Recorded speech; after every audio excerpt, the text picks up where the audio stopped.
David refers to God as a fountain.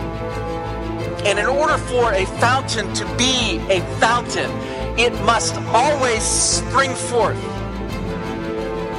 It must have an endless supply. It doesn't need anything from us, because a fountain is something that fundamentally springs forth. It is always giving. It is always producing in such a way that David says that he is the fountain of life. It is from him that all life flows. God is fundamentally and eternally a fountain of life, light, and love. For all of eternity past, before anything was created, for all of eternity past, you have the Father, the Son, and the Holy Spirit, the one God, eternally existing in three persons. And you had the love relationship between the Father and the Son, so that the Father eternally poured out his love upon the Son.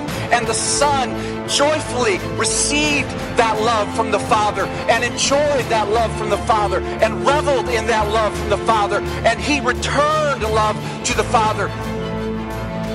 And the Spirit, so for all of eternity past, God was eternally a fountain. There was never a time where God was a static being.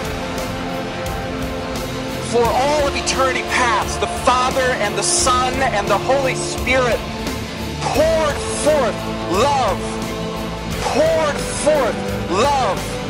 and fellowship and communion between these three persons, so that God himself fundamentally and eternally has always been a fountain of love, light, and life. So that David says that this one who gives so amazingly is himself a fountain of life. See, David is referring to God here as a Niagara. He is the fountain. And there is not one person, not 1 million people. If you consider all that God has redeemed throughout human history, billions of people, there is not the whole crowd of the billions before God whom he has redeemed that they might receive adoptions as sons, who together drinking all they can drink can even begin to diminish the supply of the Niagara that is Father, Son, and Holy Spirit.